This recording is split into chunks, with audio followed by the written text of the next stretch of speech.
नमस्कार मित्रांनो, आपल्या सगळ्यांचं स्वागत आहे आपल्या या यूट्यूब चॅनलमध्ये। आज आपण निवड श्रेणीला असणारे जे काही शिक्षक आहेत, प्राथमिक शिक्षक, माध्यमिक शिक्षक व उच्च माध्यमिक शिक्षक यांच्यासाठीची जी संभावित प्रश्नांची उत्तरसूची आहे ती बघणार आहोत। याच्यात जवळपास 110च्या आसपास प्रश्न देण्यात आलेले आहेत। या सगळ्या 110 प्रश्नांचा जर आपण व्यवस्थित अभ्यास करून घेतला तर आपल्याला निश्चितच चांगला स्कोर आपला येईल, यात शंका नाही। तर चला बघूया। पहिला घटक आहे ऑनलाईन शिक्षण व सायबर सुरक्षा। याच्यातील पहिला प्रश्न आहे, खालीलपैकी सर्वात सुरक्षित पासवर्ड कोणता? तर TAN@18JI। त्याच्यानंतरचा प्रश्न आहे, सायबर अपराधाविषयी तक्रार कुठे नोंदवायची आहे? तर त्याच्यासाठी www.cybercrime.gov.in। खालीलपैकी कोणती वेबसाईट अधिकृत आहे? तर गुगलची वेबसाईट आहे www.google.com। खालीलपैकी अयोग्य विधान कोणते आहे? तर 4 नंबरचा ऑप्शन आहे, सार्वजनिक वायफाय सुविधा सुरक्षित असतात हे विधान चुकीचं आहे। IMEI नंबर काढण्यासाठी कीबोर्डवरील कोणती बटणे दाबावीत? तर त्याच्यासाठी *#06#। त्याच्यानंतरचा घटक आहे, जिल्हा, राज्य आणि देश पातळीवरील शैक्षणिक प्रशासन सहसंबंध। याच्यातला पहिला प्रश्न आहे, राज्य शैक्षणिक संशोधन व प्रशिक्षण परिषद SCERT संस्थेचं ब्रीदवाक्य 1 नंबरचं आहे। वर्तमान शिक्षणाचा विकसित अभ्यासक्रम या अभ्यासक्रम आराखड्यात आधारित आहे। तर NCFTE 2019 हे त्याचं उत्तर आहे। राज्याच्या शिक्षण खात्याचा कार्यकारी विभाग म्हणून ओळखले जाते, तर ते आहे शिक्षण संचालनालय। सर्व शिक्षण संचालकांमध्ये समन्वय साधून परस्पर सहकार्याने गुणवत्ता वाढीस लागण्यासाठी शिक्षण आयुक्त हे पद निर्माण करण्यात आलेले आहे। जिल्हा परिषद माध्यमिक शाळांची तपासणी व पर्यवेक्षण करण्याची प्रमुख जबाबदारी यांची असते, तर ती असते शिक्षण अधिकारी माध्यमिक यांची। घटक आहे आपत्ती व्यवस्थापन। याच्यातला पहिला प्रश्न आहे, कोविड-19 या साथरोगाची पहिला रुग्ण कुठे आढळला? तर चीन या देशामध्ये। दुसरा प्रश्न आहे, जिल्हा आपत्ती व्यवस्थापन प्राधिकरणाचे हे अध्यक्ष असतात, तर याचं उत्तर आहे जिल्हाधिकारी। आपत्ती व्यवस्थापनात खालीलपैकी कोणत्या घटकाचा समावेश होत नाही? तर आपत्ती टाळणे या घटकाचा समावेश होत नाही। कोविड-19 प्रतिबंधक लस उत्पादन करणारी भारतातील अग्रगण्य कंपनी खालीलपैकी कोणती आहे? तर त्याचं उत्तर आहे सिरम इन्स्टिट्यूट। प्रश्न 5वा आहे, खालीलपैकी हा प्रकार आपत्तीच्या नैसर्गिक व मानवनिर्मित या दोन्ही प्रकारामध्ये मोडतो? तर त्याचं उत्तर आहे आग। त्याच्यानंतरचा घटक आहे प्रकल्प। प्रकल्पावरचा पहिला प्रश्न आहे, प्रकल्प शैक्षणिक वर्षात किती सत्रात घेण्यात यावा? तर 2दा। प्रकल्प राबवत असताना विविध क्रम आवश्यक असते, तर तो कृतींचा। प्रश्न 3रा आहे, प्रकल्पाच्या माहितीचे संकलन कोणत्या स्वरूपात व्हावे? तर गुणात्मक व सांख्यिकीय। प्रकल्पाचा आढावा कधी घेण्यात यावा? तर याचं उत्तर आहे प्रकल्पाच्या प्रत्येक टप्प्यावर। प्रकल्पाचे किती प्रकार आहेत? तर त्याचं उत्तर आहे 3। त्याच्यानंतरचा घटक आहे, भारतीय उज्ज्वल विज्ञान परंपरेची जाणीव। प्रख्यात बौद्ध पंडित नागार्जुन यांनी हा प्रबंधनात्मक ग्रंथ लिहिला, तर रसरत्नाकर हे त्याचं उत्तर आहे। सर्व वर्ण, जोडाक्षरे, मात्रा इत्यादींचा उच्चारणाचे मूळ आहे, तर त्याचं उत्तर आहे स्वर। 18व्या शतकामध्ये भारताचे तत्कालीन उत्पादन टक्के होते, तर ते होते 5%। त्याच्यानंतरचा प्रश्न आहे, ध्वन्यात्मक भाषा आणि तिचा विकास यांची मांडणी वैज्ञानिक पद्धतीने पाणिनी यांनी ग्रंथात केली, तर तो ग्रंथ आहे अष्टाध्यायी। बंगालमध्ये देवीच्या रोगावरील लसीकरणाची पद्धत विकसित झाल्याचे वर्णन या साली प्रकाशित झालेल्या मेडिकल जर्नलनुसार केले आहे, तर त्याचं उत्तर आहे 1731 त्याच्यानंतरचा घटक आहे मूल्यमापन। यापैकी कोणत्या शैक्षणिक मूल्यमापनाचा उद्देश असला पाहिजे? तर तो आहे विद्यार्थ्यांच्या वर्तन बदलाची माहिती घेणे। त्याच्यानंतरचा प्रश्न आहे, 2009चा शिक्षण अधिकार कायदा कधीपासून लागू झाला? तर तो 1 एप्रिल 2010 पासून। त्याच्यानंतरचा प्रश्न आहे, शैक्षणिक उद्दिष्टे किती प्रमाणात साध्य झाली हे ठरवण्यासाठी उपयोजलेली सूत्रबद्ध पद्धती म्हणजे मूल्यमापन होय, ही व्याख्या कोणी केली आहे? तर मेरी थोरपे हे उत्तर नाही आहे। 3 पैकी आपण एक उत्तर देऊ शकता। 2009च्या शिक्षण अधिकार कायद्यानुसार मूल्यमापन प्रक्रिया ही तरतुदींशी विसंगत नसावी, तर घटनात्मक तरतुदींशी विसंगत नसावी। मापनाचे जेव्हा मूल्य ठरविले जाते तेव्हा त्यास म्हणतात, तर त्याला मूल्यांकन असे म्हणतात। मूल्य शिक्षण व जीवन कौशल्य यावर आधारित पहिला प्रश्न, स्वतःची प्रतिमा म्हणजे आपण कसे पाहाल? तर वरील सर्व हे त्याचं उत्तर आहे। मुलांच्या व्यक्तिमत्वाचा विकास साधण्यासाठी शिक्षण अधिकाधिक हवे, तर आरोग्यधिष्ठित हे त्याचं उत्तर आहे। जागतिक आरोग्य संघटनेने किती कौशल्य विकसित केलेली आहेत? तर त्याचं उत्तर आहे 10। जिज्ञासू वृत्ती, समस्या शोध, आव्हानांचा स्वीकार, आशावादी असणे या प्रश्नाचं उत्तर आहे सर्जनशील व्यक्ती। काहीतरी नवीन कल्पना करण्याची किंवा शोधण्याची क्षमता होय, तर त्याचं उत्तर आहे सर्जनशीलता। त्याच्यानंतरचा घटक आहे राष्ट्रीय शिक्षण धोरणाची ओळख। पहिला प्रश्न आहे, राष्ट्रीय शिक्षण धोरणानुसार एका वर्षात प्रत्येक शिक्षकाला सातत्यपूर्ण व्यावसायिक विकासासाठी किती तास पूर्ण करणे अनिवार्य आहे? तर 50 तास. 1964-66च्या धोरणातील कोणती शिफारस राष्ट्रीय शिक्षण धोरणमध्ये स्वीकारलेली दिसून येते? तर शाळा संकुल हे त्याचं उत्तर आहे. राष्ट्रीय धोरण एकात्मिक B.Ed किती वर्षाचे आहे? त्याचं उत्तर आहे 4. शाळा किमान व्यावसायिक आणि गुणवत्तेच्या मानकांचे नियमन करण्यासाठी कोणती यंत्रणा विकसित करण्यात येणार आहे? तर राज्य शाळा मानक प्राधिकरण ही संस्था विकसित करण्यात येणार आहे. NP नुसार 2030पर्यंत 12वीचा सामान्य पटनोंदणीचं जे प्रमाण आहे ते किती ठेवण्याचं उद्दिष्ट ठेवण्यात आले आहे? तर त्याचं 1.0 हे उत्तर आहे. त्याच्यानंतरचा घटक आहे वर्ग अध्यापनाच्या विविध पद्धती, ज्ञानरचनावाद व वर्ग व्यवस्थापन, महत्त्व, वर्ग संस्कृती, समस्या. याच्यातला पहिला प्रश्न आहे ज्ञानरचनावाद. यामध्ये मूल्यमापन प्रक्रिया असते, तर सतत आणि सर्वंकष हे त्याचं उत्तर आहे. बोधात्मक विकास हा आंतरक्रियावर अवलंबून असतो, तर सामाजिक. त्याच्यानंतरचा प्रश्न आहे ज्ञानरचनावाद म्हणजे प्रत्येक अध्ययनार्थी ज्ञानाची रचना करतो, तर त्याचं उत्तर आहे अनुभवाद्वारे. ज्ञानरचनावादी पद्धतीमधील अध्ययन ही प्रक्रिया आहे, तर ती सक्रिय आहे. पाचवा प्रश्न आहे पूर्वज्ञानाचा वापर करून नवीन भाग स्वतःहून शिकणे म्हणजे काय? तर स्वयं अध्ययन. त्याच्यानंतरचा घटक आहे विविध शालेय समित्या व कार्यवाही. शाळा व्यवस्थापन समिती व विकास समितीचे मुख्य कार्य कोणते? तर संनियंत्रण व पर्यवेक्षण हे त्याचं उत्तर आहे. शैक्षणिक वर्षात सर्व परीक्षांचे नियोजन कोणती समिती करते? तर परीक्षा समिती. विद्या समितीमध्ये एकूण किती सदस्य असतात? तर त्याचं उत्तर आहे 8.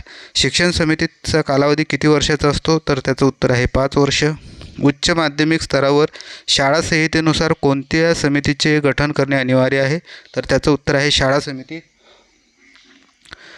व्यवसाय मार्गदर्शन व विद्यार्थ्यांचे मानसशास्त्रीय समुपदेशन महाकरियर पोर्टल. याच्यातला पहिला प्रश्न आहे खालीलपैकी पदविका आणि पदवी मिळवण्याची संधी नसलेला अभ्यासक्रम कोणता? तर क्रीडा सांस्कृतिक व्यवस्थापन हे त्याचं उत्तर आहे. स्वतःचा व्यवसाय उभारून स्वयंरोजगारास प्रोत्साहन देण्यासाठी केंद्र सरकारने सुरू केलेला कार्यक्रम कोणता? तर स्किल इंडिया हे त्याचं उत्तर आहे. खालीलपैकी कोणता सोशल नेटवर्किंगचा प्रकार नाही? तर प्ले स्टोअर हे सोशल नेटवर्किंगचा प्रकार नाही. विमान उड्डयन, क्षेपणास्त्रे या शाखांचा खालीलपैकी कोणत्या क्षेत्रात समावेश होतो? तर त्याचा अंतराळ विज्ञान याच्यामध्ये समावेश होतो. सामाजिक भावनिक शिक्षणाची गरज. याच्यातला पहिला प्रश्न आहे खालीलपैकी कोणता सामाजिक कौशल्याचा घटक आहे? तर काळजी हा घटक आहे. डॅनियल गोलमन यांनी सामाजिक बुद्धिमत्ता खालीलपैकी कोणत्या वर्षी प्रकाश झोतात आणली? तर त्याचं उत्तर आहे 2006मध्ये. खालीलपैकी कोणाचा सामाजिक व भावनिक बुद्धिमत्ता या दोन्हीशी संबंध आहे? तर त्याचं उत्तर आहे रिचर्ड डेव्हिडसन. खालीलपैकी कोणत्या क्षमता भावनिक बुद्धिमत्तेशी निगडीत आहे? तर त्याचं उत्तर आहे आत्मविश्वास, हेतुपूर्णता, सहकार्याची भावना. अयोग्य विधान आपल्याला ओळखायचं आहे, तर त्याच्यातलं उत्तर आहे सर्व महिलांमध्ये प्रथम परानुभूती क्षमता सारखीच असते, हे चुकीचं उत्तर आहे. व्यावसायिक विकास ही चालणारी प्रक्रिया आहे, तर त्याचं उत्तर आहे निरंतर चालणारी. माध्यमिक शिक्षण आयोग म्हणून कोणता आयोग ओळखला जातो? तर त्याचं उत्तर आहे मुदलियार आयोग. सर्व शिक्षा अभियानमध्ये आपणास किती दिवसाचे प्रशिक्षण अत्यावश्यक आहे? तर 14 हे उत्तर सोडून आपण बाकीचं उत्तर लिहू शकता. सातत्यपूर्ण व्यावसायिक विकासाची पहिली पायरी कोणती? तर आपल्या व्यावसायिक गरजांचा शोध घेणे ही त्याची पहिली पायरी आहे. देशाची गतिमानता कशावर अवलंबून आहे? तर शिक्षणावर, हे त्याचं उत्तर आहे. समता व समावेशित शिक्षण. वंचितांना शैक्षणिक प्रवाहात आणून 100% पटनोंदणीसाठी शिक्षकांनी पुढीलपैकी कोणती भूमिका पार पाडावी? तर त्याचं उत्तर आहे वरीलपैकी सर्वच्या सर्व त्याची उत्तर आहेत.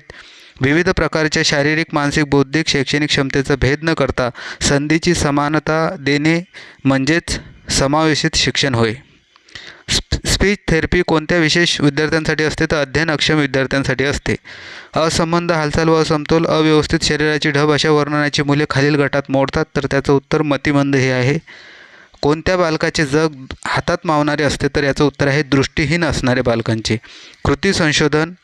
शिक्षकांना विद्यार्थ्यांच्या डॅश डॅश व डॅश डॅश वाढीसाठी विविध कृती संशोधन हाती घेणे गरजेचे आहे, तर त्याचं उत्तर आहे गुणात्मक व संख्यात्मक. शिक्षकांनी केलेल्या रिकामी जागा कृती संशोधनात केंद्रस्थानी असतात, तर कृती संशोधनात कार्यवाहीसाठी उपयोगात आणली जातात. तर विविध अभिकल्प हे उत्तर चुकीचं आहे. आपण या 3पैकी एक उत्तर देऊ शकता. कृती संशोधन हा त्याचा शास्त्रीय प्रकार आहे, तर त्याचं उत्तर आहे कृती. 5वा प्रश्न आहे अध्ययन अध्यापनातील प्रयत्न होण्यासाठी कृती संशोधन प्रक्रिया शिक्षकांना उपयोगी ठरते, तर त्याचं उत्तर आहे यशस्वी. त्याच्यानंतरचा घटक आहे पर्यावरण शिक्षण. इन्व्हिरॉन या फ्रेंच शब्दाचा अर्थ काय, तर सभोवताल.